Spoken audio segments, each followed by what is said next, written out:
Hello, friends.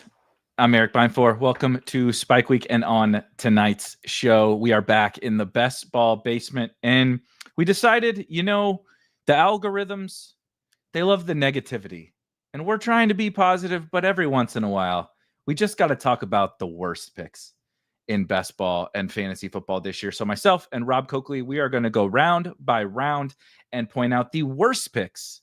We talk a lot about the best picks. Our guys tonight is the worst picks that you can make in every round of your fantasy football drafts here tonight on Spike Week. Let's do it.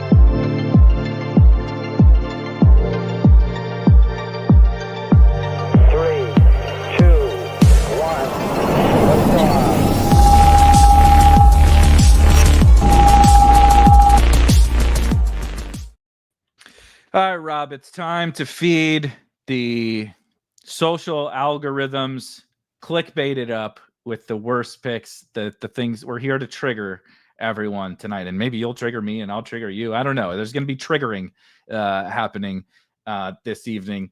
I do find this conversation actually to be, I know it's all fun and games to joke about the worst picks.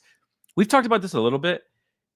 Picking out who to fade is oftentimes significantly more important than picking out. That sounds counterintuitive because you really just want the big hits. But every time you remove a player like from your portfolio or whatever, even if that doesn't mean you get 30% Saquon Barkley, it's still the opportunity to take more Saquon Barkley. If you remove someone that you draft around him, you can get different combinations of those players, et cetera, et cetera. So as much fun as it is to troll and trigger people and hopefully trigger you with some of these guys, and you'll probably trigger me at some point.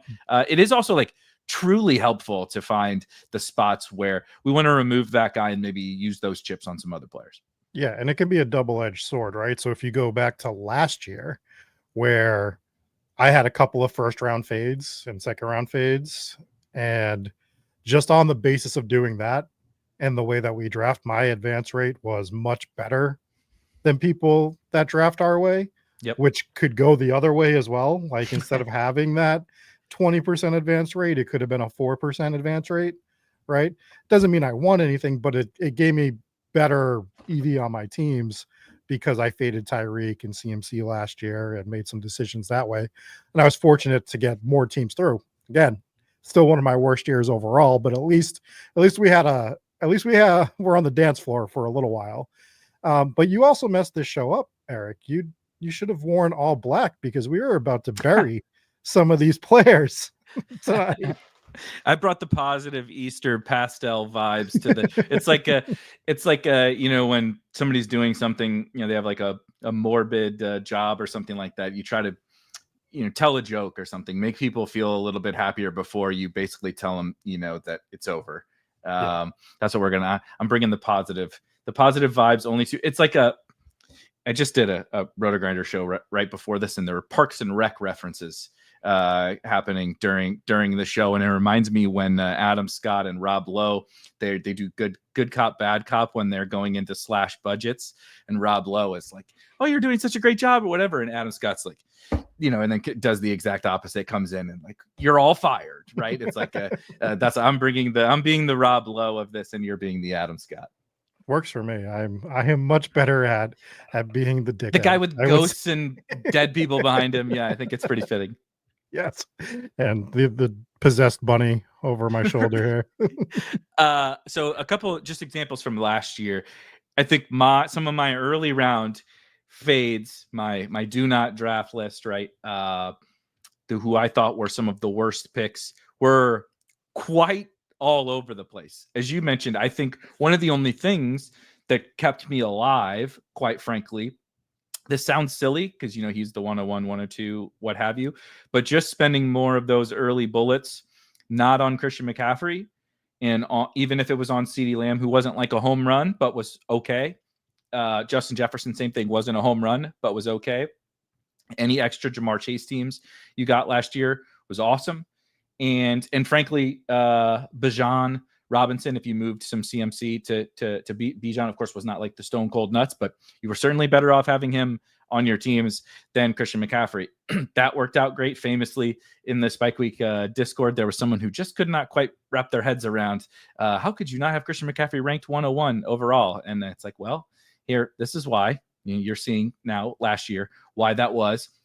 On the flip side, I didn't draft Saquon Barkley in the second round, and that was about the dumbest goddamn thing that you could have done. And the real problem for me from that perspective is I did move Saquon chips, Saquon, Derrick Henry, right, Josh Jacobs, those running backs that I was not into last year in that second round, 2-3 turn, etc. I did move those chips to Malik Neighbors. So that was actually what somewhat kept me afloat and kept me from having the absolute just like total disaster season. But the problem was I picked that entire kind of running back cohort to fade, and I did not move a lot of chips to Jonathan Taylor, who ended up being kind of the perfect, okay, you didn't get the regular season that you got from Saquon Barkley, but if you were able to get JT to the playoffs, he was the ultimate hammer and, dunking on Saquon Barkley teams, dunking on Derrick Henry teams, and the guy that the guy you need is always an overused term, but if you really wanted to win, I mean, the guy who's RB1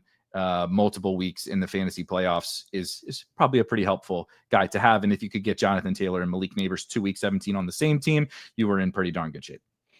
Yeah. And using those fades for extra allocation to those other players is always a tough decision to make as well when you're doing that. So you do have to run kind of good, but I mean, famously, our friend Felix won by doing this exact thing, by making his stands against certain players and just absolutely hammering the guys that he likes. So it again, it's a double-edged sword. It's your risk tolerance. It's what you want to do. But I think that every year there's going to be guys that are easier to fade than others. And I think if you just sit back and you make a decision, sometimes, I mean, obviously you need to move with new information, but a lot of times you have to also hold the line as well. Mm-hmm. And I think holding the line on certain players is key, because I think a lot of people start to waver. They start to go, oh, I actually don't have any CMC this year, and now he's looking like the only back. And it's like, well, you've already made this decision with him. Now you're gonna get him at the worst price, which is fine, whatever. But if you were gonna draft him, you should have just been drafting him all along. And so that's the way that that's what I think people do wrong sometimes, is they just get really, really nervous about taking those stands, and I think it's fine.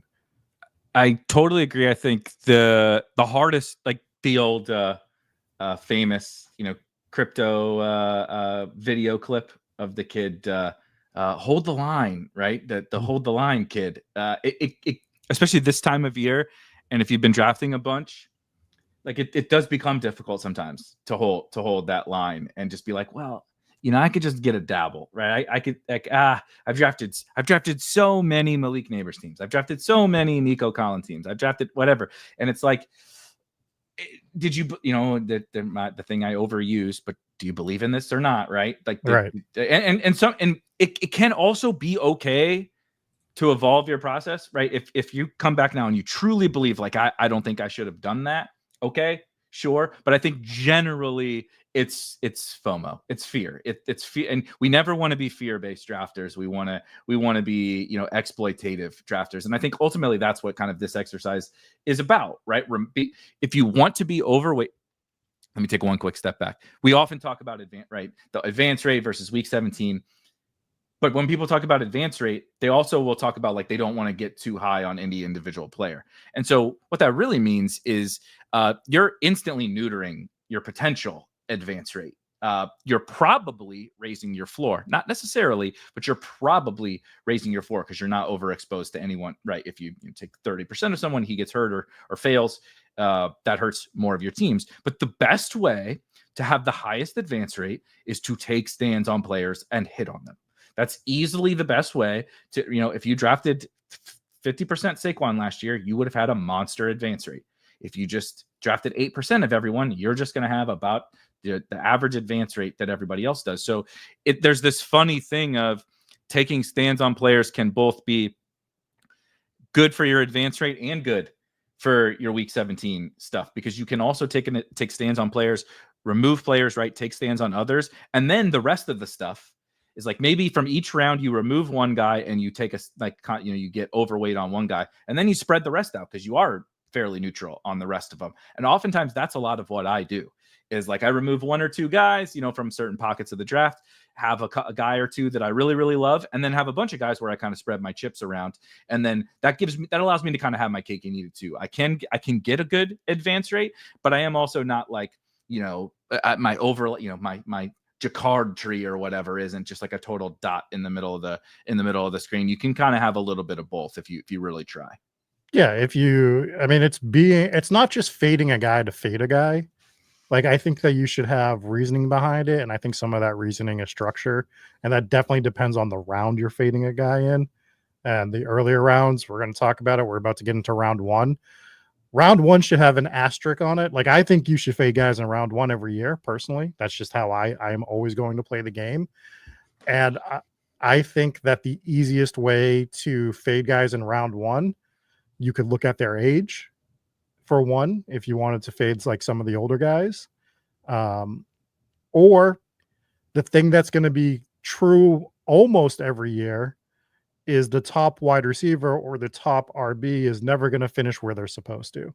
Like, how many times does, what was the last wide receiver to have multiple back-to-back years as the wide receiver one? Was it Antonio Brown? I think so, yeah. Mm-hmm. So like, you can look at it that way, and we'll just get my number one out of the way because it hurts my soul. I think the worst first round pick this year is Bijan Robinson. Oh, damn. And it hurts to say that because I'm such a Bijan stan, right? All right, 1 for 1. We're synced up on the first rounder. But I'm shocked that he got moved up to the 102 in almost every format. It just blows my mind that like he's the one that went there. I think there's so much opportunity for the running backs and the wide receivers behind him to finish above him. If you want to take a hard stand, I couldn't do it. I just physically couldn't not click the Bijan button a few times. But like, if you're playing this game in a certain way, I think like every year you could pick one or both of the top wide receiver or running back, get rid of them. It allows you to get overweight some of the guys a little bit past them that have just as much of a chance to finish as the RB1 or 2. This year, I said it, 2 months ago in the lab, that I thought Gibbs probably is the guy that I'd be scared of the most of fading in the first round. I don't understand why Gibbs isn't over him. I'm shocked the field didn't go with Saquon as the 102 this year. Same. Like it really blew my mind. But I think that just if you're playing this game from a certain perspective, and this year especially was hard because this is the best first round we've ever had, in my opinion. But I think that if you just decide to fade one of the first 2 to 3 guys or 2 of the first 5 guys every year, you can get overweight the other 3. Some years you'll hit, some years you won't, but some years you're going to hit and not hit, no matter how you play it. But if you can get overweight a guy 16 to 20% of the guy that actually finishes the 101 or the 102, because you can never do it with Chase, you can't really do it with Bijan. I think that is a solid strategy almost every single year. I agree. I also just want to say I forgot to say hello to everyone. Thank you guys, of course, for joining us. People showing up to watch live in like anticipation that we're going to say one of their favorite players is the worst pick is always an interesting psychological experiment. It is funny. Happy JCM, but the people are calling it Bill Day because, of course, Ja'Cory Krosky-Merritt goes by Bill, which is just absolutely hilarious. I love it. The fact that 2 of the most fun rookie running back names, one goes by Bill and the other goes by Woody, is a pretty awesome part of this year. Tolan asked if we'll be drafting today. Unclear. It is unclear. I do have a little bit of a hard out in an hour or so we'll see if we make it through here, if we can pop up a draft. If not, I'll be drafting tomorrow morning and every single morning this week. Rob will be back drafting on Sunday. Rob has a marathon draft stream coming. I assure you, we have a whole mess of drafts coming down the home stretch here. Hack asked if we're using Drafters ADP. Honestly, I'm kind of vibing. It's up to if Rob wants to cheat a little bit, and a guy that goes at one of the turns, if you want to call a guy that goes at the 4 or 5 turn, the 4th or the 5th, I don't really care. I think it's fine. South was a little bit shocked at Derrick Henry. I will say that I have just before Derrick Henry will be coming soon. I have him in the second round, not in the first round. I think the only place he goes in the first round is on DraftKings, right? And even then, I think he's been falling out of the first round quite frequently. So I classified him as a second rounder to that exact point. So I think like Jayhawker is mentioning it. Some other people are kind of mentioning it in the chat. Shout out TJ. But there's nothing really truly negative to say about Bijan Robinson in a vacuum. Of course, he's a really good football player. I'm pretty excited about the Falcons offense. He clearly projects well. You know, he was solid last year, if not like quite the level that maybe we hoped for a first round pick running back. And so the problem for me is, you hit on a lot of this. It's like, we've just decided he's the RB1, and I'm not really sure of that's been earned. Like, it's kind of fascinating. We are like out leveling ourselves a little bit. And like, trust me, I do this. I was doing it last year for sure. But the fact that Saquon and frankly Gibbs go behind Bijan, and oftentimes like several picks, like sometimes Saquon will fall to like the 107. And I'm not saying I like Saquon Barkley, but the fact that I can get Saquon at a lot of different spots in the first round, and I can get Gibbs in the top 5 or 6, you know, with regularity, and Bijan is just like anchored to the 102, is kind of fascinating. The Falcons did quite literally nothing to upgrade their offense in the so we have kind of a template for what they're going to look like, and it was last year. So maybe Michael Penix takes them to another level, but is it really going to catapult Bijan to the fact that we have to take him 102? He never falls. He's automatically the RB1 in fantasy. Like, I don't think so. And so as good as he is, and as excited as I am about the Falcons overall, though every day Darnell Mooney doesn't get an update, it's terrifying that the status of Darnell Mooney is that concerning for an offense. But I just think it's just kind of crazy that we took this leap with Bijan, and there's like no questioning it, right? It's like, to me, like, I have Jahmyr Gibbs as my RB1. I have Jahmyr Gibbs ranked at the 103, behind, of course, Chase and CeeDee Lamb.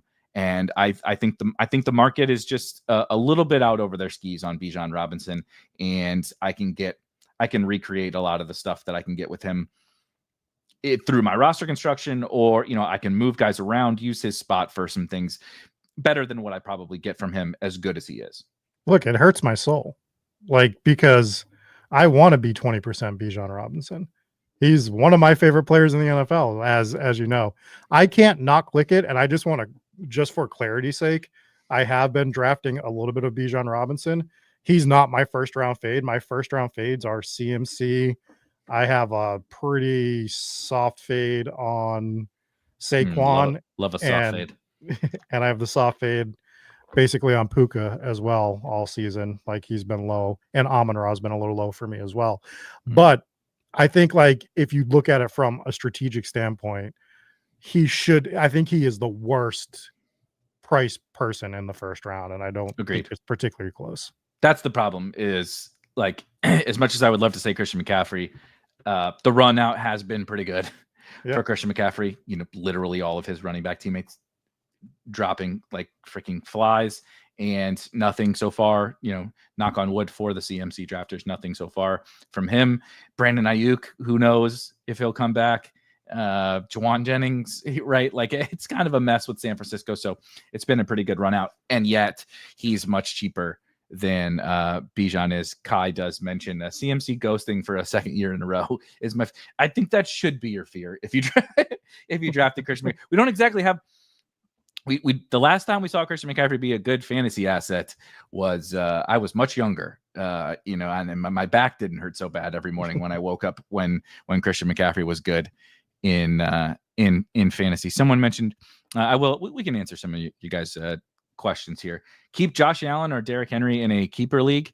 I would need to know a little bit more, but you can go ahead and not sign me up for keeping Derrick Henry in a keeper league ever. I'm just not keeping a 32. I would ideally have someone else, But between the two, you can give me, the QB1 who's in his prime as opposed to the 32-year-old. Yeah, we would need more context, but I'm with you on that. And then a two-person keeper, Achane in the 2nd or Jameson Williams in the 11th. I would keep Jameson Williams. Maybe a little bit of recency bias, but I freaking autoed Achane literally right before I went on the show earlier, and I was so triggered because I've been wanting to. You talk about soft fading, like I've been wanting to just straight hard fade the Dolphins moving forward because my belief gets less and less by the day in that offense. And then Achane is out for, we don't know how long Achane is out for, which is terrifying. Like he's kind of the offense for them, and he's hurt. So just any little. I love Achane, but I have some pretty big fears about Achane. But let's go ahead and move on to the second round. I'll go just because I kind of teased it, but mine is Derrick Henry. I mean, this guy was very good last year, right? A lot of touchdowns, a lot of yards, and yet he wasn't like if you drafted Derrick, like Saquon hurt, that hurt. Derrick Henry was like, sure, these other guys are getting some good running back scores, but like if I got Chase Brown and James Conner and Chuba Hubbard, like did I really give a fuck about not having Derrick Henry? Yeah. Not really. I did care about watching Saquon go for 40 every week. Like that hurt.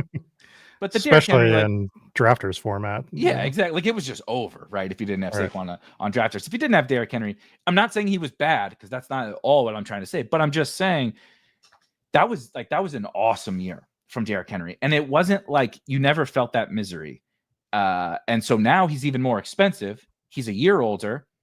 I know people would be like, oh my God, I can't believe they're bringing this guy up. But like Keaton Mitchell is back to steal some work. We know Justice Hill's going to get the passing down work. Like, I don't know, man.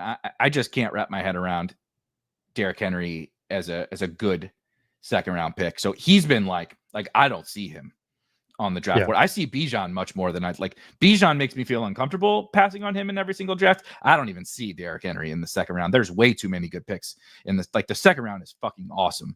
And so I'm not even, he'll bury me again, year 7 or whatever, sign me up of getting buried by Derrick Henry, but I'm totally comfortable with it. Yeah. For Best Ball is saying you should say how far you would fade the players you were listing. I think that really alters per round. So like the Bijan one, yeah, I would take him at the 106. I think it's when you can get I like a crazy version of a team with that player. So like Derrick Henry would almost have to fall to the 3rd round for me. I've taken Derrick Henry at the 2-3 turn with Jamar Chase before. Yeah, and I think that's as early as I would take Derrick Henry. He's not my second round guy though. Interesting. My second round fade, second round worst pick, I think is Tyreek Hill. And I don't particularly think it's close. I've had my Tyreek Hill fade ready since he threw the peace sign up to the Dolphins at the end of the year last year. We have a mixture of schizophrenia going on with him, as well as injuries. The team hates him. If you've ever heard of bad vibes, there's never been worse vibes than whatever's going on with Tyreek Hill down in Miami.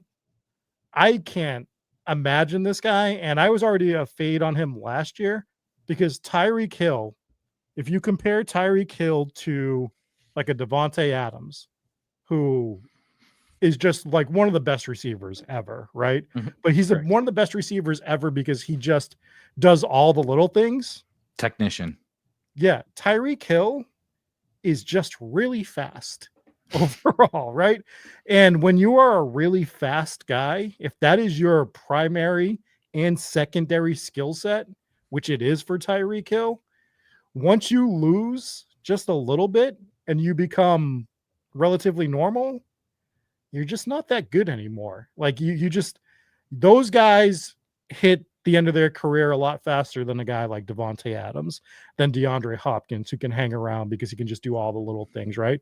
Like we might not be drafting D-Hop, but he is still somewhat valuable, right? So at this point, I can't imagine taking Tyreek Hill. I think there's multiple reasons to fade him. I understand like chasing upside sometimes and not being scared to draft. I think I'm pretty much one of the main people that's not scared to draft.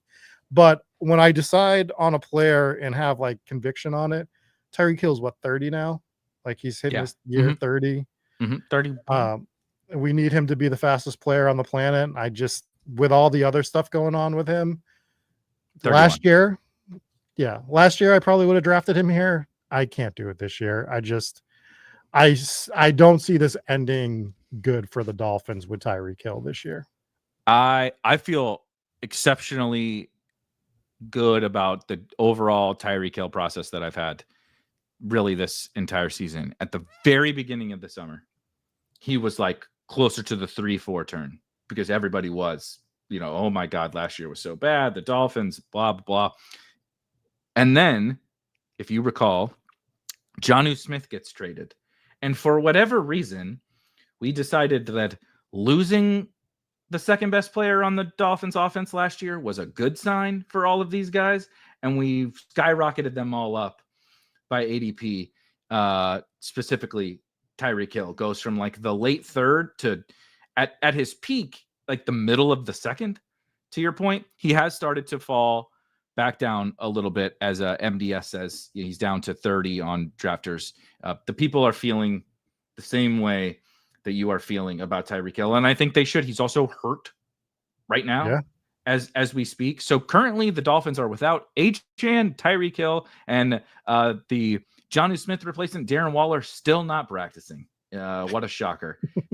So Alexander Madison out for the season. Not that that matters, but I don't know if anybody's watched Jalen Wright play football in the preseason. Not exactly inspiring a lot of confidence with his 0.75 yards per carry and getting stuffed on every goal line attempt that he gets. The offensive line is still bad. Jalen Waddle hasn't been exactly practicing a lot, and I'm sure we'll get to week 1 and about 8 plays in, he'll go waddling off to the sideline with some kind of injury like he does every single goddamn game. I don't know, man. I told you, like, I have a little bit more hope for Tyreek Hill than you do, but when you combine everything that you've said that I pretty much agree with the also systemic Dolphins issues, their head coach is going up in press conferences and they're asking him how he's doing, and he's saying great because we're one day closer to death. That doesn't scream to me like a guy who's really going to turn some shit around in Miami this year with this roster. It's a bad team. They built a shitty Madden roster and it went poorly, right? They did a fantasy draft on a Madden team and they drafted all the old dudes and injury prone dudes.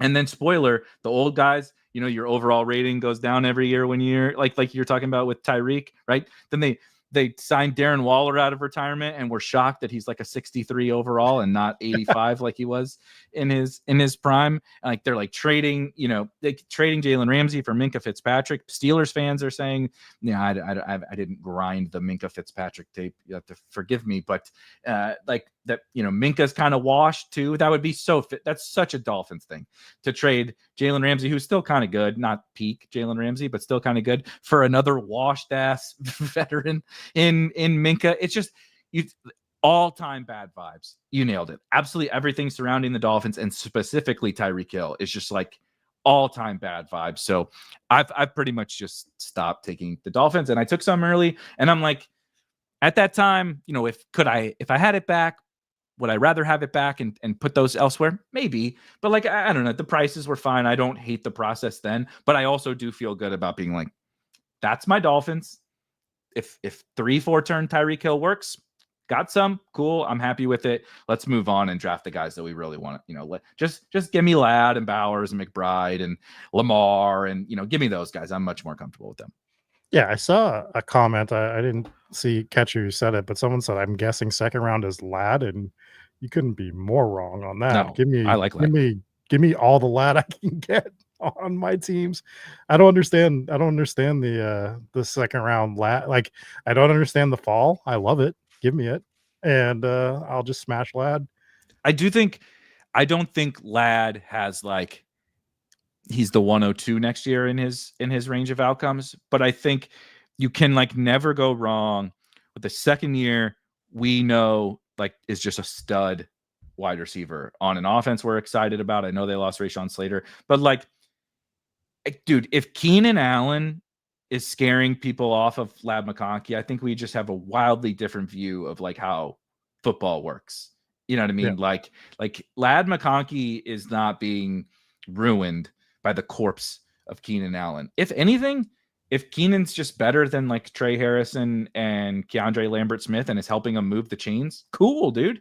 Yeah. Like that's totally fine. Let him play fucking tight end for all I care. His, you know, like I'm QJ got a pretty serious concussion the other day. Having wide receiver depth is a good thing. If you go look, we do this every year where like we overcorrect for target competition. And I'm like, you know, Jamar Chase has T. Higgins and CeeDee Lamb has historically had like Amari Cooper and Brandon Cooks and all this kind of stuff. And it's like, we want good offense. Like you can't have no target competition, but then also say, well, I don't want guys on bad offenses. Like, what the fuck do you think makes a good offense?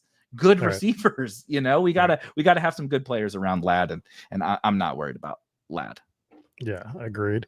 These all picks right, are so hyperbolic. Yeah, we're literally just describing the worst picks in each round. Of course, we're having a little bit of fun. Blake, come on, have some fun.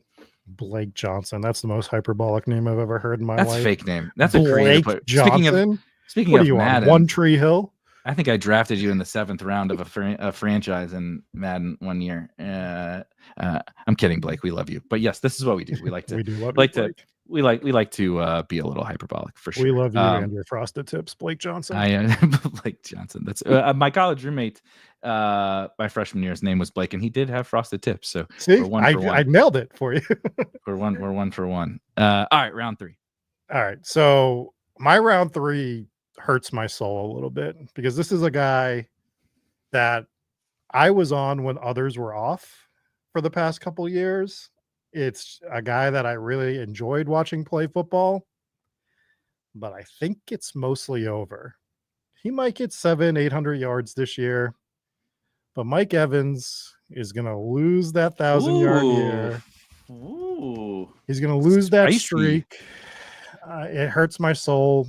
If you watched last year, I compared it recently in the lab to a Make-A-Wish situation where in the last game of the season, they were lining him up, just trying their hardest to make sure he kept that 1,000-yard streak. And that's when I was like watching that game. I'm like, oh, this is over. This is like watching WrestleMania and knowing that it's your wrestler's last year of doing anything in the main event.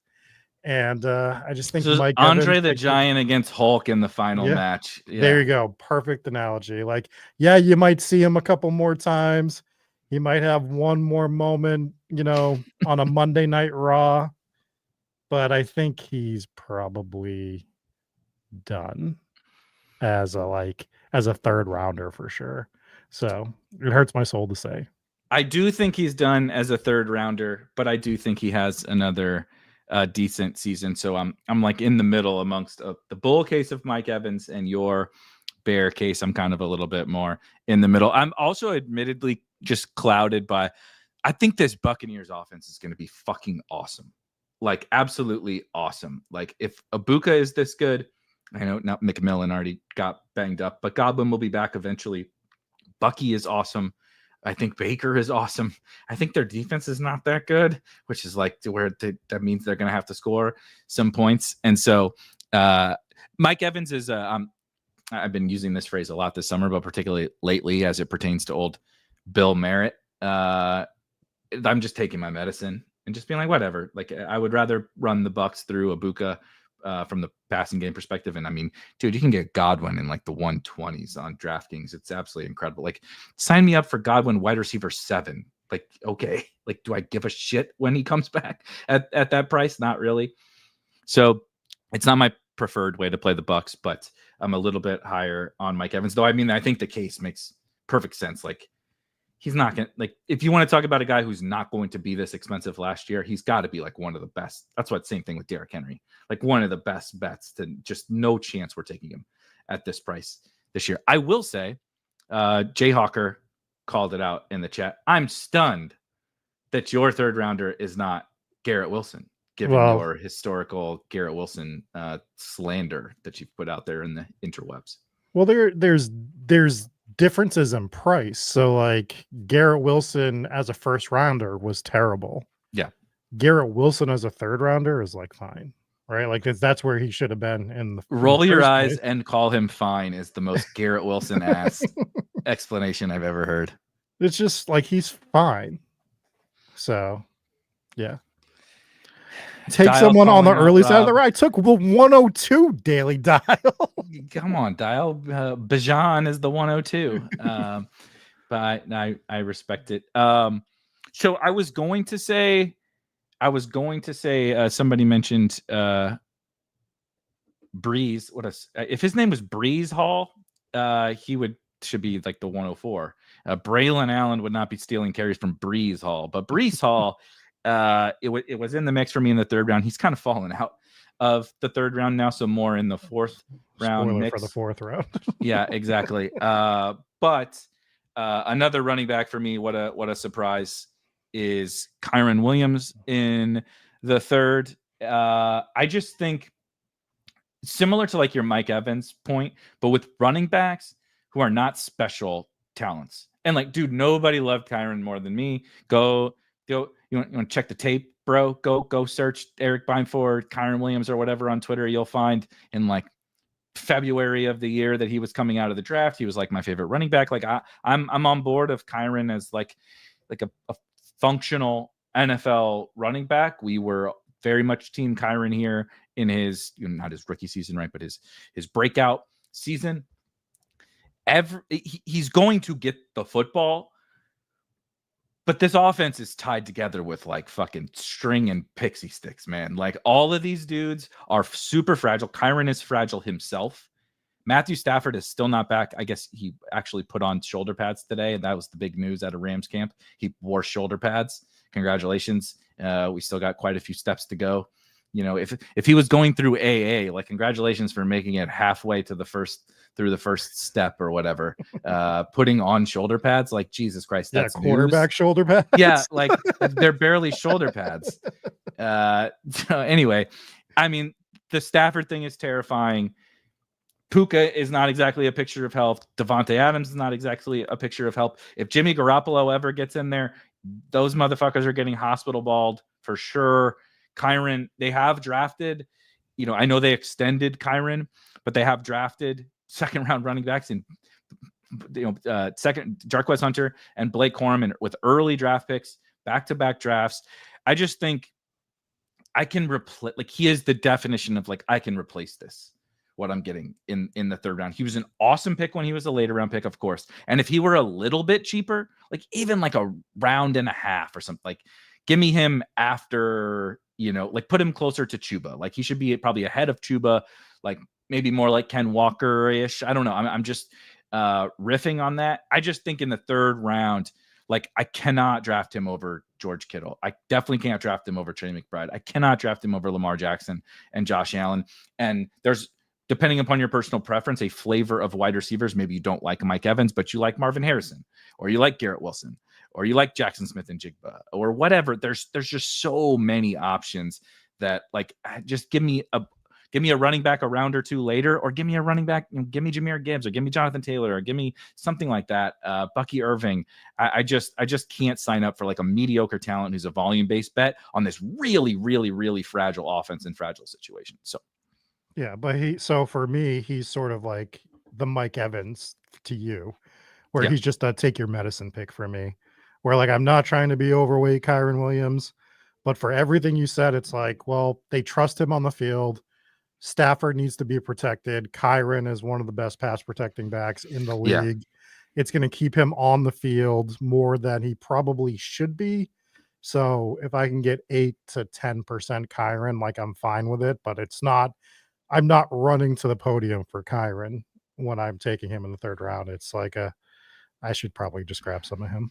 Yeah. It's also been particularly difficult for me with Travion Henderson just looking more and more like a god every time we see him play football, and I can get him a little bit later than Kyren Williams. Yeah. And like if I think about guys like similar to your Mike Evans point, it's like if I can get a guy who I'm like, I don't know, he might be a first round pick next year after Kyron Williams. Like, why would I take Kyron Williams when the other guy is available to me a little bit later? You went first with Mike Evans in the third round, so I'll go just real quick. I want to let Hacker know that I am still not drafting Devontae Adams, so don't worry about it. He's still not on my board.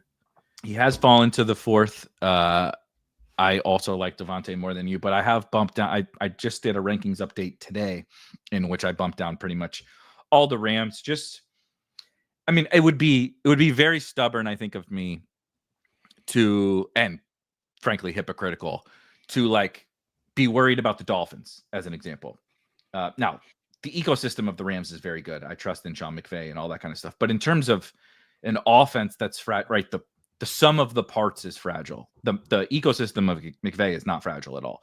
But the individual players all collectively are exceptionally fragile, just like the Dolphins are. If I'm going to ding the Dolphins, I need to ding like damn near 40-year-old Matthew Stafford, who's not going to practice like at all until the season starts, with whatever 34-year-old Devontae Adams and injury riddled Kyron and Puka. Like, I mean, come on, Tyler Higbee. Like, this offense is it's bizarre. There's a lot of old, like I said, it's held they together. Sold their soul to win a Super Bowl a couple years ago, and they did that, and that's fine. Like, some teams need to do that, and sometimes, and then you just have to deal with the repercussions from it. They have a base that they can rebuild around, but when you sell out to win a Super Bowl and you do it, there's nothing wrong with that.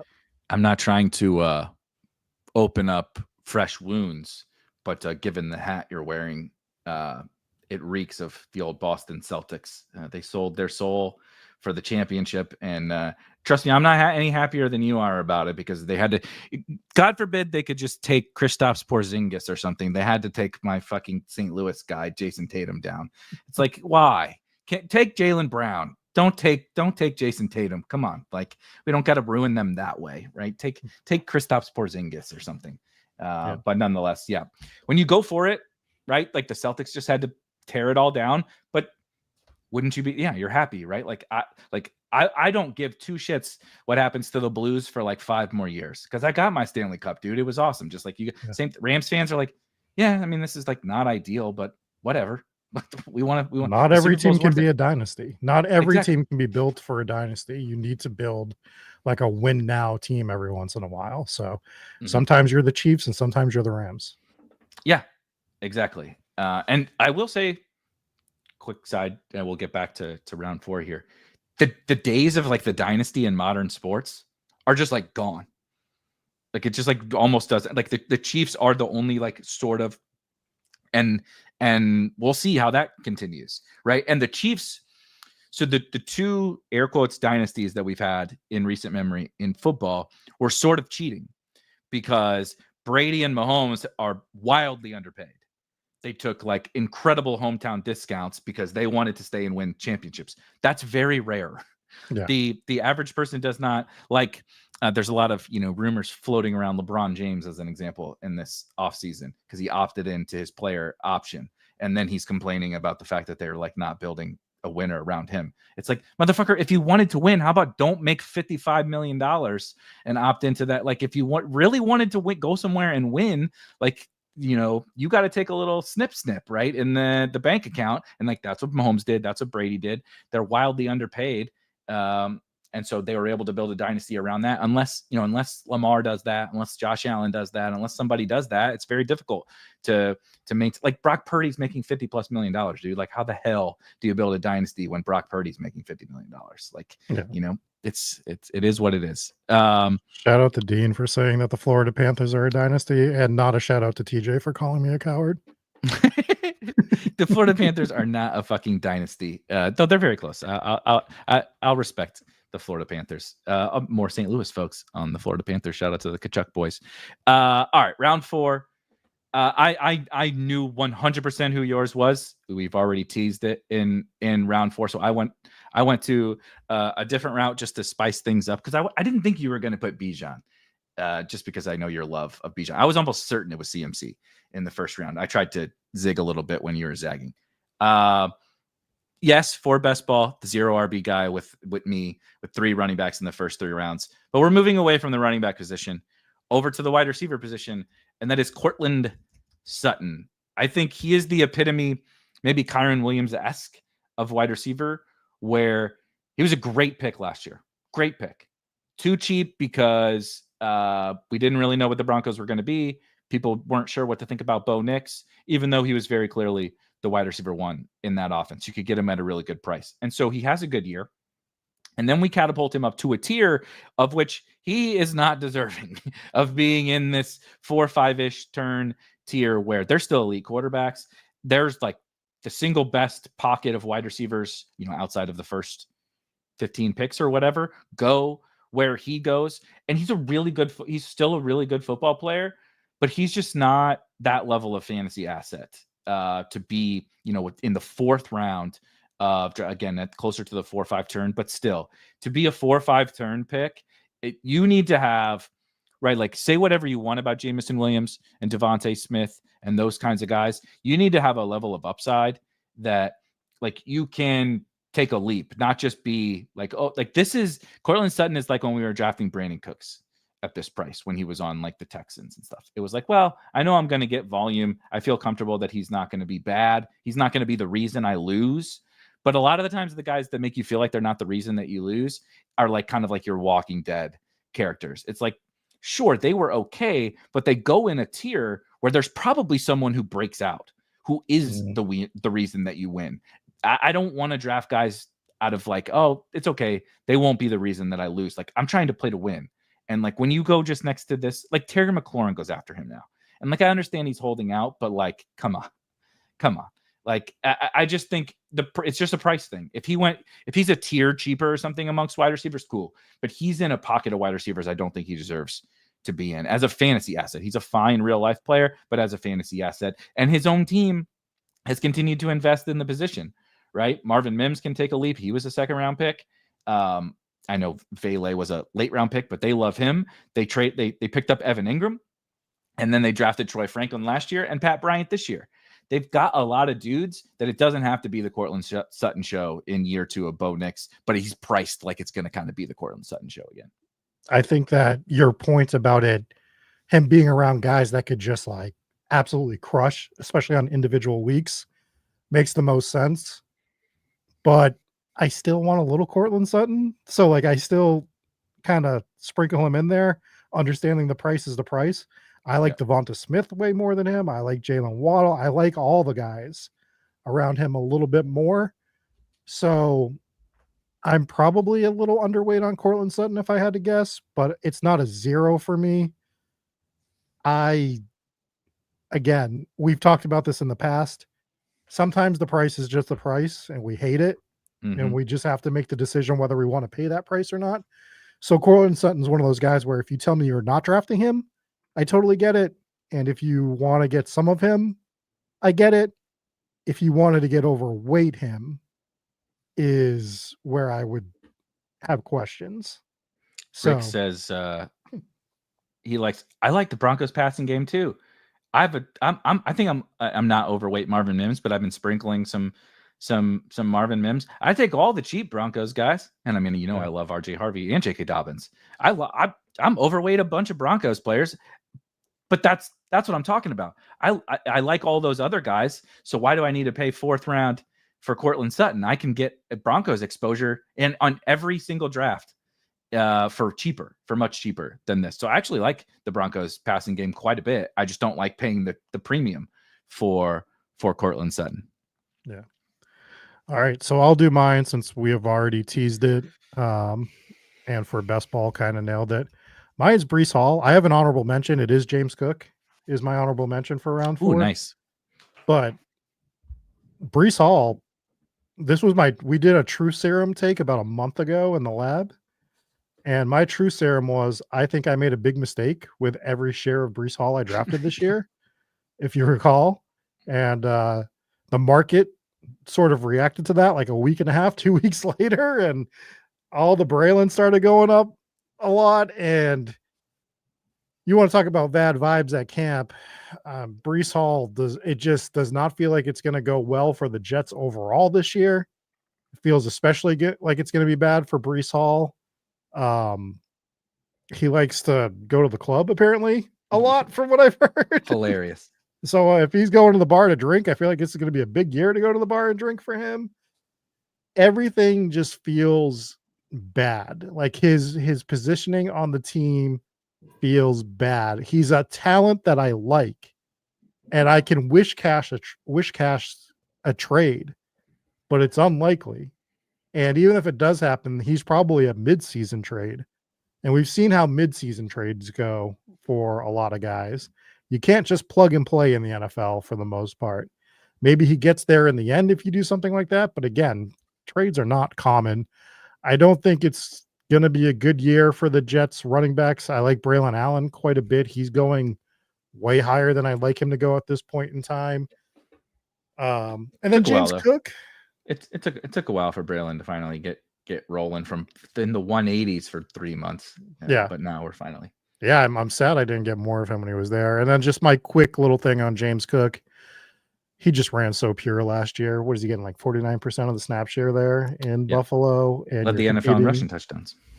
Yeah. Is he going to ever do that again? I'll take the side bet that he's not going to lead the NFL in rushing touchdowns again this year. Right. So, I mean, it feels like we are paying for, I know we're always paying for last year's production, but I think we can kind of find outliers sometimes. And I think James Cook's production, I think it'll still be fine, but I think he had his best season as a pro last year, and we're paying a premium for it. And I'm just not going to do it. Totally with you. Brees.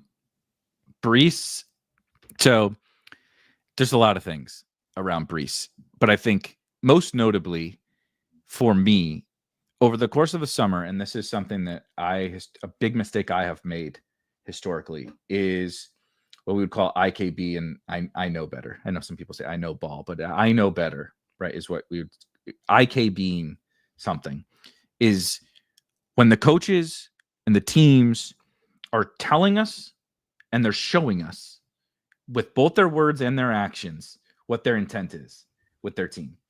In this case, dating all the way back to immediately after the NFL draft, right? They go to like rookie mini camp, OTAs, all that kind of stuff. And Aaron Glenn and anyone that speaks on behalf of the Jets offense is saying, we love all our running backs. We're going to play all our running backs, meaning Brees, Braylon, and Isaiah Davis. They've been saying this. This isn't new. They've been saying this for months and months and months. And we all just kind of stuck our head in the sand and said, I know better. Brees is awesome. And he probably is. I still believe in Brees Hall, the football player. But the Jets just kept saying, we like all these guys. We like all these guys. And then they get to actual camp. And in quotes from some of the most plugged in Jets beat writers, Braylon Allen is the, quote, star of Jets camp.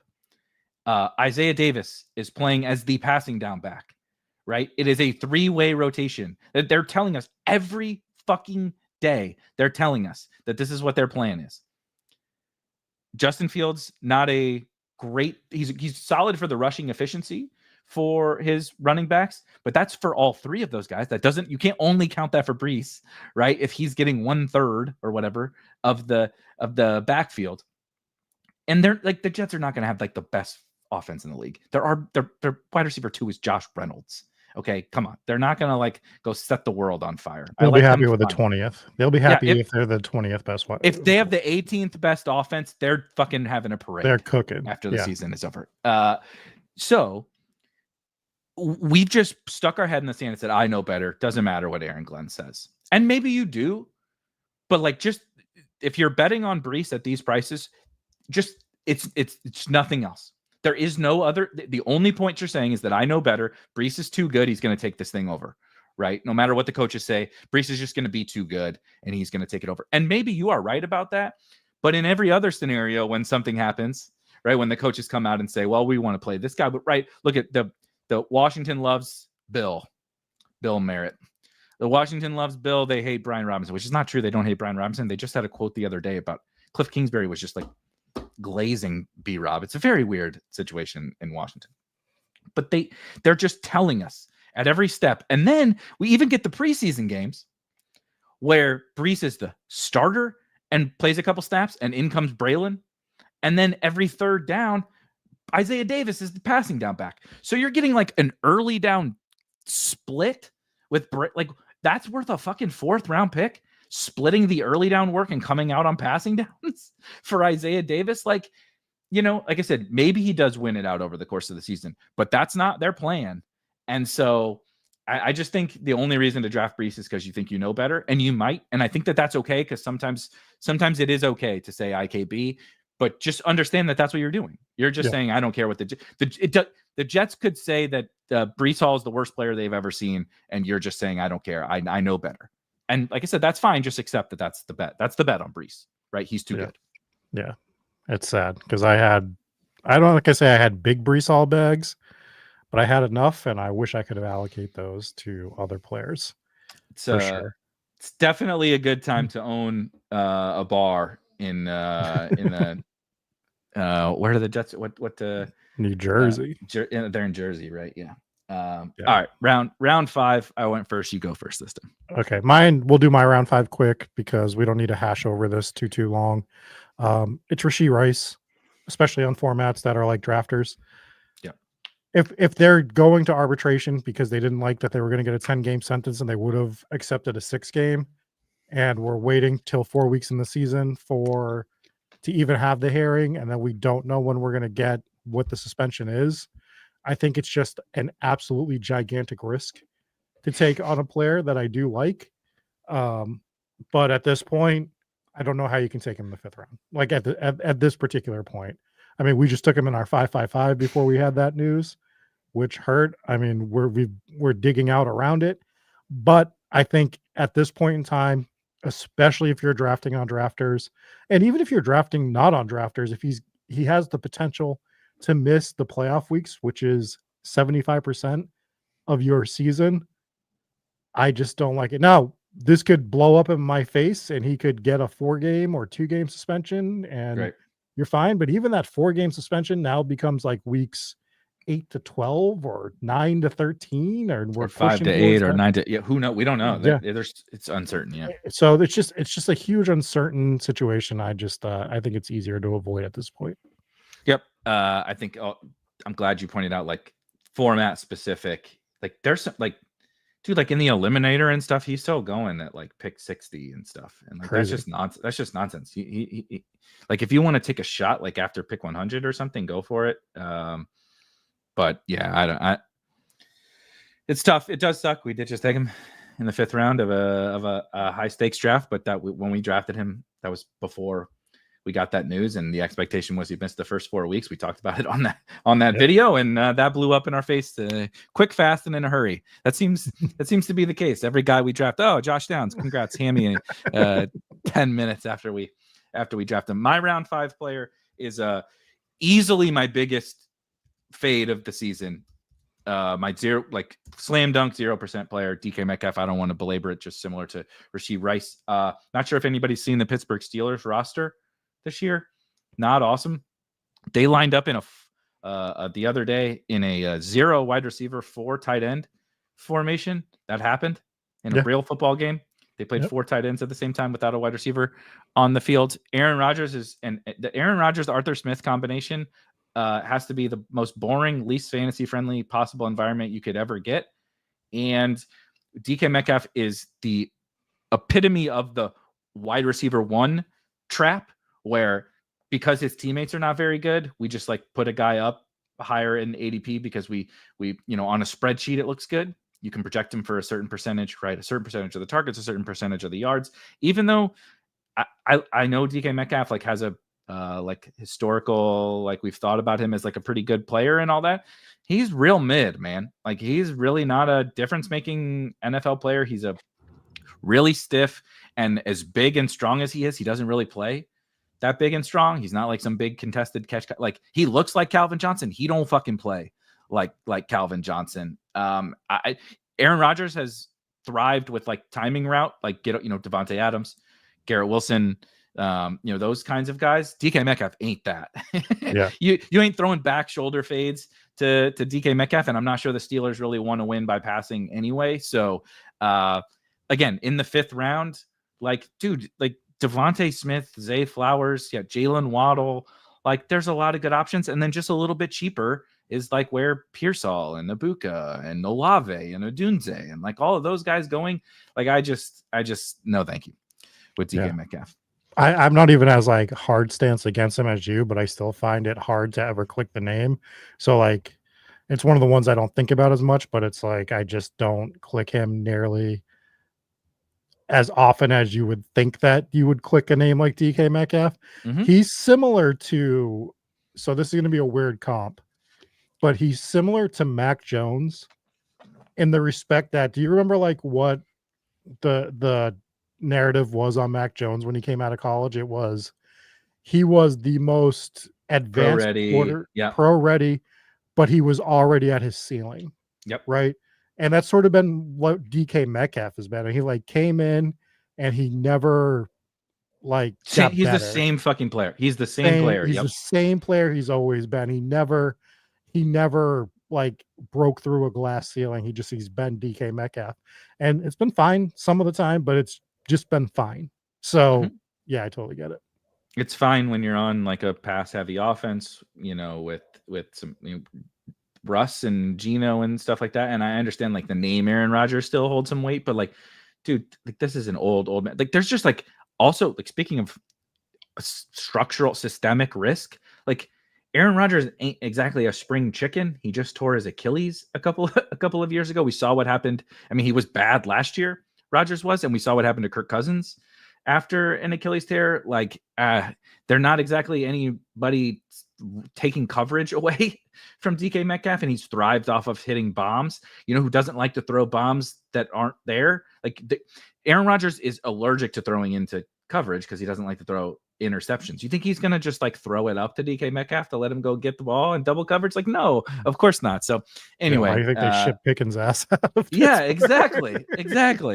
All right, round 6. You just went first, right? So yeah, I'll go first and see. I got trolled for doing all the running backs, and it's true. I did do a lot of early running backs. Sue me. I like the early wide receivers and tight ends and quarterbacks. But we're on a wide receiver run. I'm curious because I know you hate this guy, but we have a trend of the types of wide receivers that I just put him on mine too. I just he's mine on forensics. Jacoby Myers is the Cortland Sutton of the 6th round. Worst pick on the board. He's a fine real life football player. I'm kind of excited for the Raiders.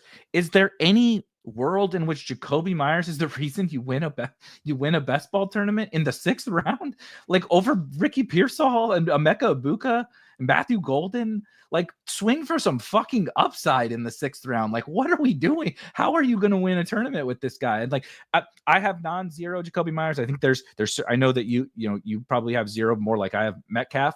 Like, there are certain things, and I'm trying to get some more Geno and whatever. But like, come on, man. We gotta try to hit some home runs. Are we trying to win $2 million, or are we trying to like finish 6th? Because you're probably going to finish 6th. But Jacoby Myers as like your wide receiver 3 or whatever. He had his best season ever last year. Like he had his best season of his pro career last year, like in terms of yardage. And he just barely eked by 1,000. He had 87 receptions, 1,027 yards. And he barely got there when he was just him and Brock Bowers. With worse, I mean, he had worse quarterbacks, but Bowers still crushed. Dude, they're actively trying to replace him between all the wide receivers that they brought in this year through the draft, right? Between Besh and Thornton. He does not win you best ball tournaments. He is extremely expensive. Wan'Dale Robinson. He's last year's Curtis Samuel. He is a guy that is never going to give you. I don't think he's ever scored 20 in a game. I think I looked that up. Like, I don't think he's ever scored 20 in a PPR game. I might be wrong on that, but it might have been a half point PPR. But this dude just doesn't give you like any sort of individual week upside. And when he does hit your lineup, it's because you're covering bye weeks, or your team's injured, or you're already dead. Like, that's the only time Jacoby Myers is really hitting your lineup on a consistent basis. He is a bad 6th round pick. I think he's the worst pick on the entire board, personally. And you want to talk about not seeing a name? I haven't seen Jacoby Myers' name since January. So like, I think he's the worst pick ever, like, for this year. Blake, I love you, but you are literally feeding into this way. So like the whole premise of I was wildly joking about like trying to trigger people, but you are, this is like hook, line, and sinker, brother. Like, come on, we disagree. You like all the boomer guys, I get it, but he had one good game in week 18. Great. What best ball tournament did you play that had week 18 in it? The week that nobody serious is playing. Devontae is gone, brother. Devontae been gone. What the hell? 130 targets. Brock Bowers is the man in that offense, right? This is another one where Jacoby Myers is the wide receiver one, but there's this tight end. Like that's like saying there's no ceiling. The ceiling is not still there because there's no fucking ceiling to begin with. I don't think there's a ceiling. I think the whole bull case for Jacoby Myers is the floor. Yeah, you're betting on the floor. He is. Hold on. He turns 29. He turns 29 this year. He's played many seasons. We know what he is as a football player, and he's a fine football player. It's okay for guys to be fine football players with reasonable floors and not good best ball picks in the 6th fucking round. You know who won you tournaments? It's never these guys. I promise you. I don't have a bias against Jacoby Myers. I think he's a fine football player. I'm sure he's a great dude. When he was on the Patriots, you remember Jacoby Myers on the Patriots when he used to go in like the 15th round because he scored zero. I believe he scored 0 touchdowns. Yeah, he scored 0 touchdowns in 2020, and then 2 in 2021. And back then on the Patriots, people were like, "Yeah, this guy's never going to score a touchdown ever." And I was like, "I don't know. I think he's kind of good for that price." That guy's a good bet. He scored 6 touchdowns. He had 800 yards. Cool. Right, on the Patriots. He goes to the Raiders. Yes, they got an upgrade to Geno Smith. There's still only one football. Brock Bowers is the man in yeah, exactly. This is what he is. He's a chaperone, right? He comes with a floor. You're going to get some form of bankable points every single week. I don't want to pay 6th round picks for that. You know what you can get in the 6th and 7th round? Last year, here's some guys. Ladd McConkey, now a 2nd round pick. Brian Thomas Jr., now a 1-2 turn pick. Jamison Williams, now a 4th round pick. Jackson Smith and Jigba, now a 3rd round pick. He goes in that tier of wide receivers. Matthew Golden, Emeka Ibuka, right? He goes in that tier of wide receiver. And you oftentimes have to draft him over that. Not every time, as Rick says, sometimes he'll fall behind. And I like I said, that's when I think it becomes, when he gets into a tier of wide receiver that's different, then sure. But in the 6th round, when you have to draft him over like league winners, Ricky Pearsall, you're drafting that dude over Ricky Pearsall. If we're talking about high floor, Ricky Pearsall ran 7 routes and got 4 targets in the preseason game. There's not a fucking other receiver on the entire 49ers roster that like can walk and chew gum. They got Demarcus Robinson, Robbie Anderson, and Russell Gage out there for the whole game in their preseason game. It's like the whole point is the price. No one is saying Jacoby Myers isn't going to catch passes. No one is saying he's not going to provide some form of a floor. But what you have to take him over is insane. It's absolutely insane what you have to draft him over. So that's the point. And I don't think he fits certain builds. That's the other argument I'm seeing, is that he fits certain builds. I don't think he fits certain builds in the 6th round. To your point, if he's a 15th rounder, you could convince me if he's much further down in the drafts. But like when I'm drafting at that point, if he's fitting, what build is he fitting for me in the 6th round? Like he's definitely not fitting a 0 RB build, right? Because I've already have all my upside players. I don't need him on like those wide receiver heavy teams. So is he fitting a robust room? Probably not, because I'm looking for the upside earlier, and then I'm looking for guys like that maybe later. So what build is he fitting? So 6 games with double-digit targets last year. So we can't just take, right? We don't get to do all of these things and not fixate or not focus on the things that have changed. So raw targets, when your team is really bad and you're losing every single week, if Geno is an upgrade and they're going to be better, and Genty is an upgrade and Browers is going to take a leap and the team is better, they got better coaching, are they going to be one of the highest volume passing teams in the league, which also They were running Trey Tucker, right? And now Trey Tucker is still running routes, but Dante Thornton they love. They drafted Jack Besh in the second round. Michael Mayer, they're raving about, and of course, Ashton Genty. All those things can't be true. And then we just say, well, look at last year for Jacoby. It's like, well, all this other shit just changed, right? We don't get to just say, look at last year, because if all we're going to do is look at last year, this game's really fucking easy. Right? This game's really easy. How could Jackson Smith and Jigaba go from a 7th round pick to a 3rd round pick? Because we're just supposed to copy paste, right? Oh, he got an upgrade at quarterback, and look at last year. Like, that's not how it works. We're trying to find league winners in those pockets of the draft. That's if you just want double-digit targets, go draft Wan'Dale Robinson, because you're going to get them. Yeah. Right? Go draft Pop Douglas. Go draft Wan'Dale Robinson. Go draft those slot receivers. That's the point we're trying to make. It's not that there's not any value in, like, I'm fully aware of what Jacoby Myers did last year. Believe it or not. I also have, PFF and Pro Football Reference and all that kind of stuff too. I'm saying at his price, what you have to give up to get him, the opportunity cost is really high. I like to think about it like we talked about, like Kyron Williams and Cortland Sutton over Travion Henderson and Jamison Williams. Those other guys can like be the guys that you're like, holy shit, they define the season, right? Jamison Williams breaks out. Travion Henderson is an absolute superstar, and he's a 1st round pick next year. That Emeka Buka, Ricky Pearsall, Matthew Golden, those kind of guys, they can be that too.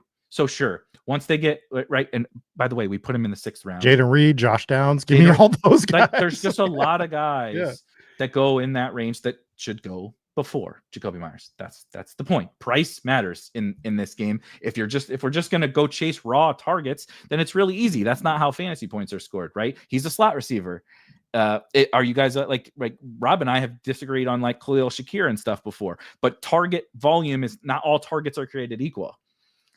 There's a George Pickens downfield target is vastly different from the 3-yard Jacoby Myers target, right? In terms of fantasy value. And so, anyway, I'm glad that last year fantasy points. I'll end it with this. Does have correlation to next year. Yeah, sure. A lot of things have correlation, but that's not the point. I'll end it with this. If you want to make side bets on Jacoby Myers, tag me in the Discord and we'll make some side bets.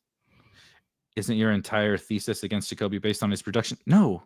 It's based on what he's going to do this year. It's based on his overall career arc. Yeah. And he's getting older. What the offense has done to change. It's not based on his last year production. It's based on his last year production plus everything else that goes on around him. Right. I also don't think it's fair to just what has Chip Kelly done at the NFL level that in modern football to just assume that he's going to be awesome. Chip Kelly got ran out of the NFL the last time he was in the NFL, right? He kind of got laughed out of the NFL and had to go rebuild his reputation in college. So I'm not like flag planting. Chip Kelly is going to come in and, turn the Raiders into the Chiefs or whatever on offense. Want to rapid fire these 7th? Yeah, let's rapid fire these. I just want to say, I love that there's the disagreement. That's what this is. That's what this is for. It's all love. I'm glad that you guys like them, because if we all just agreed on all of these different guys, like, what's the fucking point? Who cares? We have to have guys that we like, and you have guys that you like, and vice versa. Otherwise, we would all just be drafting the same players. And honestly, that does happen a lot around here. All right, round 7.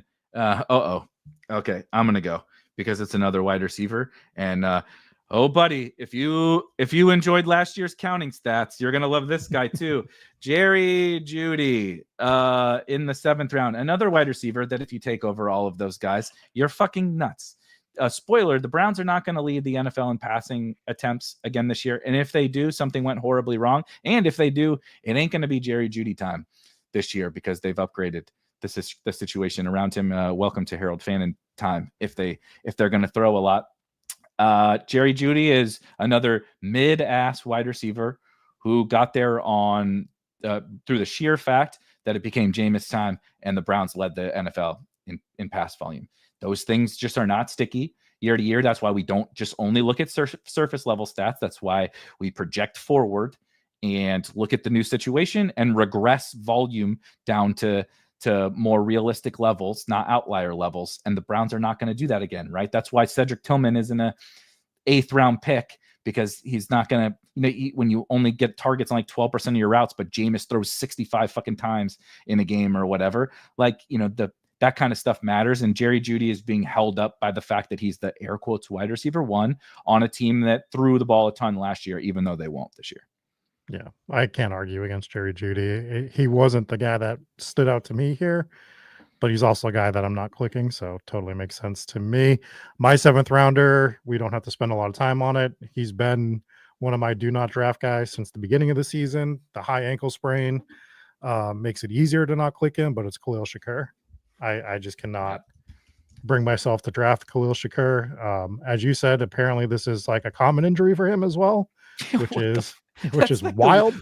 Weirdest under the radar quote I've heard all summer. Yeah. And I'll just hit my round 8 real quick. I mean, the obvious round 8, I'm not going to do it because it's cheating, is Joe Mixon, because that's where he is at the moment. Joe Mixon and Brian Robinson are it should well, be Brian Robinson was the one I was going to pick. You can't do B-Rob. You got to do so. I'd rather you did Joe Mixon. Was there an actual report just quickly on, I saw somebody post something in the Discord that was like even more bearish for Joe Mixon, which we've all already known. He's been removed from our rankings. Rob has been banging the drum of don't take Joe Mixon for a long time now, but it's fun to see everybody finally wise up to like Joe Mixon just like may never play football again, and people are drafting him like 90th overall.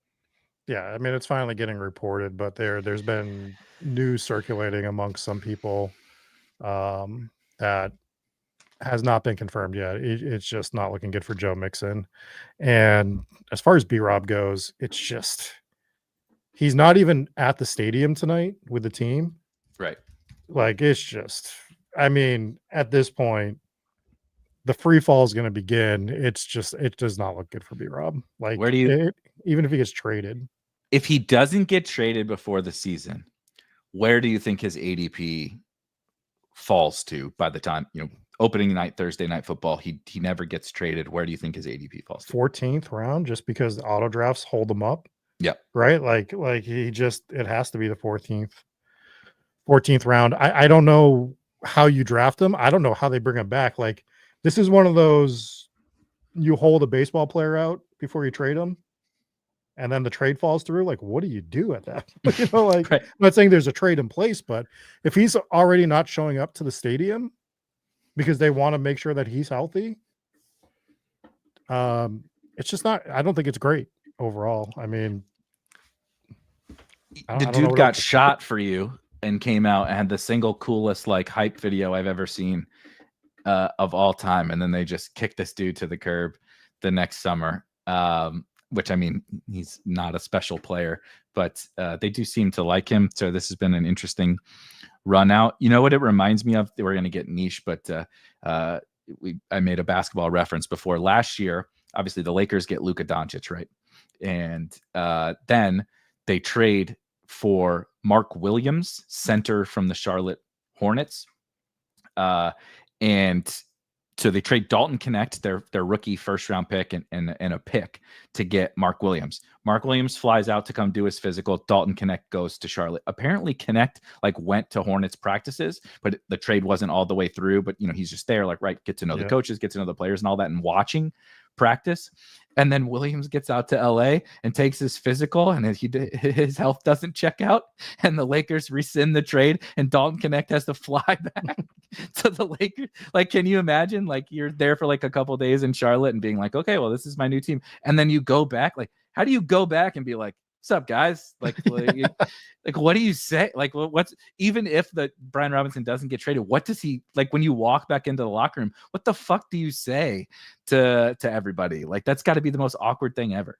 Yeah, it's just, I mean, I think it just feels like it has to be over at this point. I think shit got out, and it's just, you can't even keep him. At worst, you have to cut him, and then he just gets picked up by somebody else. Cat's out of the bag, dude. Yeah. You can't. That's why you can't leak that stuff. You got to keep it under wraps. You just ruined the value on that trade, and yeah. My 8th round pick, and then let's just do a couple of honorable mentions from some guys in later rounds that just off the rip that you don't particularly like in drafts. Mine here is Travis Etienne. he has started to fall a little bit, but he's been like a real roller coaster. He was very, very cheap early on, and then skyrocketed up when some early camp reports were, he was kind of running with the ones, and then we got Tank Bigsby was running with the ones, and then we got they fucking love everyone. They're like the Cowboys. If you play running back for the Jags, Liam Cohen loves you. He hypes up all these dudes, LaQuint Allen, Bashal Tootin, all of them, right? And so ETN started in the first preseason game and played with the ones, and then Bigsby started game 2 with the Jags, and ETN was just like the third down back with the starters. I think that's more of what the real role is going to be, assuming they keep ETN. I'm not sure. I classified it the other day during the game. We were talking in the Discord during their preseason game, and I was like, I don't think ETN's the best at it, like any skill amongst their backfield. Like Tootin is definitely the most explosive. Tank is like the best like runner, like between the like just general like runner, right? And then I think LaQuint Allen is their best passing down back rookie. They're rookie out of Syracuse. So like what, it's like it's the off, what exactly do you do here, Travis Etienne? And so I know that the trade buzz has worn down on Etienne, but I don't think he gets traded either. I don't think these running backs like ever get traded, but I just can't fathom paying. But he ain't there next year. Hey, yeah, he is definitely just like Brees ain't going back to the Jets. Etienne ain't going back to the Jags, and I just can't fathom paying an 8th, 9th round price for Etienne given everything we know. Yeah. The other funny quote from Brees Hall this year, just real quick, is did you hear him talking about other guys getting paid? No. Like, yeah, man. Oh, he was like he was talking about James Cook and Kyron Williams. He's like, yeah, dude, they just deserve it, man. They deserve to get paid. It's like, oh my God, he's in depression right now. Like I can hear it. I didn't even hear him say it. I just read the quote and I was like, I know what this quote is. Like, did he pull out a flask after where he said that or something? Probably. Yeah, they just deserve to get twist the cap off or whatever. Rob says, Self says Rob needs to just pick Wandale to complete the Robinson fade. Spoiler alert, I'm not drafting Wandale Robinson either. Also not drafting Wandale. These are no sons of mine, is what I will say. Wandale definitely on the late rounds. We don't got to fill this out. I'm just going to try to riff on a couple of these. What I would say is like the Jacoby Myers and Cortland Suttons and Jerry Jeudy's and DK Metcalfs of the later round wide receivers, like Wandale, like Pop Douglas, like Adam Thielen, like those are also, I think, like really good fades. Some of the worst picks that you can make. Like what you're getting is something that makes you feel better because, like you said, you can go and be like, I know that this guy's going to play. I know that this guy's going to get targets. But especially at this time of year, maybe those guys are better in like May, with Thielen or a Wandale when like we didn't know about Torrey Horton, right? We didn't know about Dante Thornton. We didn't know about Alec Iomanner. Like we didn't know about that. We could like toss darts on the rookies at the end, but we didn't know, what exactly was going to happen with those guys.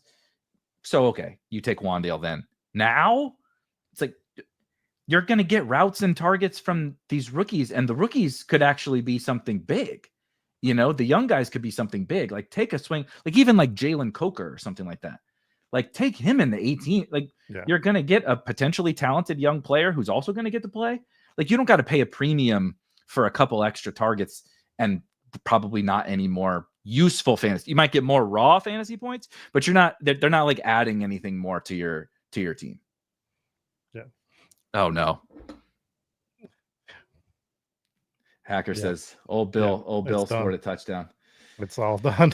27 yards. Oh, Jesus. Yeah, it's all done. 2 for 41. Better get in those drafts right now. That was Chris Rodriguez. 2 for 41 from Chris Rodriguez. 2 for 32 from Ja'Cory Krosky Merritt, a.k.a. Bill. How did the Chase Brown scored? Brian Robinson is packing his suitcase now. Tears coming out of his face. Brian Robinson just texted Brees, you up? Yeah, you gotta we got RD therapy. Yeah, can we talk this through, brother? How have you been handling this? Because this isn't very fun. Yeah. It didn't seem like you've been having a good time. Bill just passed Trevion in ADP. I will say, shouts to us. I was not a big Krosky Merritt guy, and admittedly have been late to the party. But one of the things I'm more proud, like we talked about the IKB thing and like the stubbornness stuff. Old me 2 years ago, 3 years ago, me would have been like, nah, come on. This dude's a 7th rounder. He didn't even play football last year or whatever. But it was like, do you really think that all these guys are lying? Like everyone around Washington is lying? And then you get the B-Rob stuff. And it was like, so all I've been doing is piling into drafts and just taking them.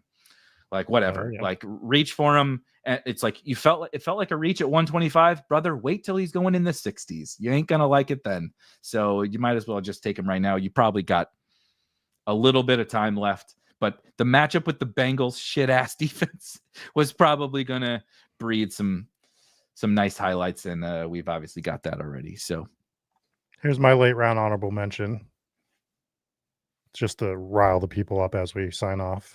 Jaden Blue's a fucking terrible pick. Oh God, not the Voldemort backfield. Jaden Blue, you guys are idiots for drafting Jaden Blue.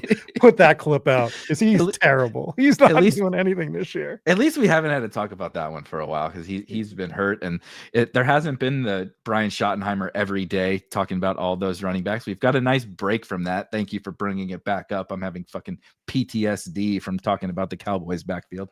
Bad pick. I can see everybody in the chat with their little Muppet avatars, just head going back, ready to just animal the keyboard. Jaden Blue, you don't get it, bro. You don't get it, bro. Javonte and Miles are cooked. You just don't get it. Do you have an honorable mention late round before we? It's mainly those receivers. I will say, the later tight ends. Like, obviously, you know that I love like Harold Fannin, but I think there's even some other later tight ends that are really good picks. So like doing the Hunter Henry, Zach Ertz, like certainly Dalton Schultz, and like all of those guys, like fucking why? Like what is like Isaiah Likely goes after those guys now. Just take him. Or if you want to actually you can buy cheap routes with Jatavian Sanders or Theo Johnson or Harold Fannin and actually have some real upside. Like I know Hunter Henry's like every year he's going to score however many touchdowns and have a couple good games, but like you don't got to do that anymore. We have a bunch of late round tight end options. Paying an extra couple, right? Paying $4 auction dollars for Hunter Henry when you can get $1 Harold Fannin or Jatavian Sanders is just like a total waste. Like you could have been taking Krosky Merritt at that Hunter Henry pick and Harold Fannin in the last round, but instead you got Hunter Henry and whatever fucking whatever late round running back that your flavor of the month is. Like you would much rather have taken that swing on the running back at the Hunter Henry price. Agreed. I've started to I wasn't doing that a lot, but I did it more than I wanted to probably. Yep. I won all those clicks back every single time I did it. Yep. And full transparency, like as Rob has mentioned multiple times here, there are guys on here that we've drafted over the course of this summer. And the point is that we now feel like idiots for having selected those guys. We've learned our lesson, and those are the worst picks on the board this year. Thank you guys for hanging out with us. Thank you guys for playing into the fun back and forth. That's the good stuff. We appreciate that. And thank you for watching. Hit that like button if you don't mind before you get out of here. And I will be back tomorrow morning. Couple more Tuesdays to go. And we're recapping everything that is preseason week 2 at 10 a.m. Eastern tomorrow. And of course, drafting a couple of best ball teams. I'll give you all the fantasy nuggets from preseason week 2, but we're going to get out of here. Have a wonderful Monday night. Enjoy the rest of the football game, and I'll see you guys tomorrow. Peace.